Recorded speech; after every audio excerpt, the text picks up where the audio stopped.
How you doing, YouTube? This is Gunnery Sergeant 67 bringing you another YouTube video.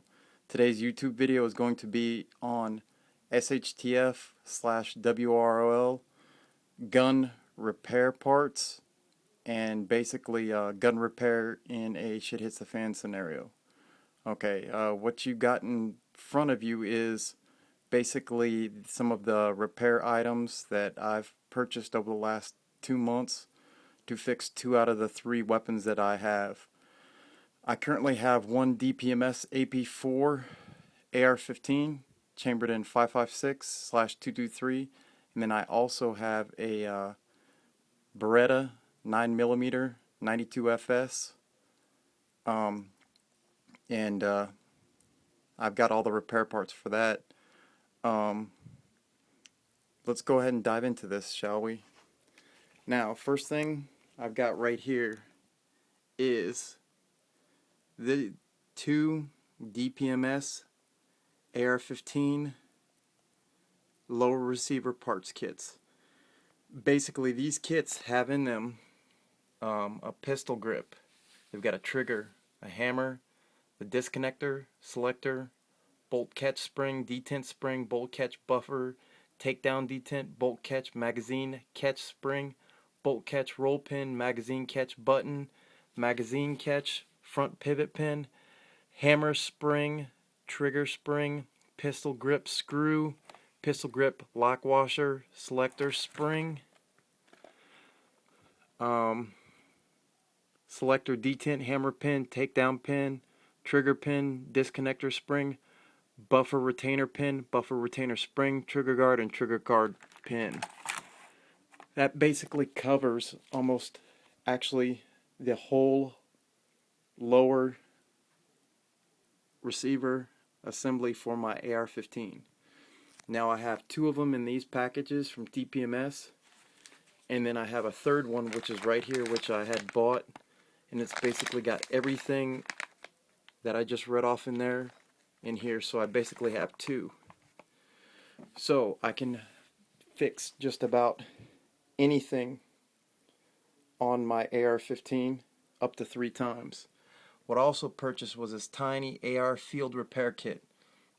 This repair kit in it's got a trigger spring, an extractor spring assembly, disconnector spring, hammer spring, extractor pin, firing pin, retaining pin, firing pin, ejector spring, and an ejector. So that's basically a little repair kit. What I've also bought is the buffer tube, which is right here. And then I went ahead and purchased the buffer spring. The buffer itself, another AR-15 6-position buttstock. I've got an extra bolt right here. And then of course an extra bolt, or as you were, an extra firing pin. What I also have is, because barrels, even though barrels don't got many moving parts, but barrels can be shot out. I mean, it takes a lot. Like normal barrels, I've heard anywhere between 20,000 rounds to some that last 30,000. It just basically depends on the cyclic rate, the craftsmanship of the barrel, all that other kind of jazz. But I've got an extra barrel right here, and it's a whole barrel assembly. Now, in this, I basically have another charging handle and a whole bolt assembly right here. I also have an extra set of iron sights / carrying handle, just in case the ones I've got on my AR go bad. And then I've also got an extra set, an extra front sight. Now, in total, I can basically repair my AR-15 up to 3 times. I have just about every single part right here to fix my AR-15 for the rest of my life, including a whole upper receiver if I ever shoot the barrel out. Like I had talked about earlier, I have a complete rebuild kit for my Beretta 92FS, and in this, basically, I have in this packet right here, I don't want to pull it out, but I've got an extra 9mm Beretta barrel. Like I said, it is possible to shoot out a barrel, so I got me one of those. I've got the magazine spring, the magazine bottom right here. In here, I go ahead and I have the recoil spring guide and the recoil spring. Right over here, I've got the grip screw, grip bushing, and the spring washers for the Beretta 92FS grips. Over here, in this little portion of this box, I've got the hammer spring cap, and the pin. Over here, I've got the locking block and locking block plunger kit, and it also has the locking block plunger pin. Over here, in this little section right here, I've got the release plunger spring.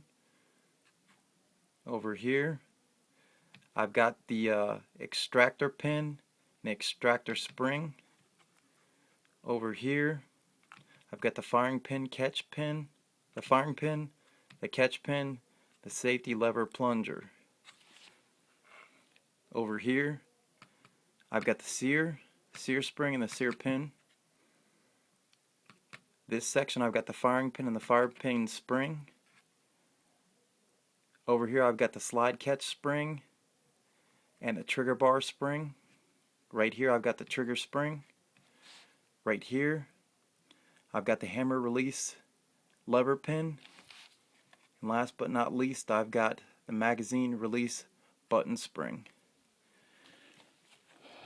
In this kit, I basically have every single moving part that is in a 9mm Beretta 92FS pistol. I can fix this one time. This whole kit was probably around $160, so it's not cheap, but I can rebuild my pistol in a SHTF or WROL situation and keep it up. Now, like I said, I've got 3 firearms, but I've only got 2 firearms that can be completely rebuilt.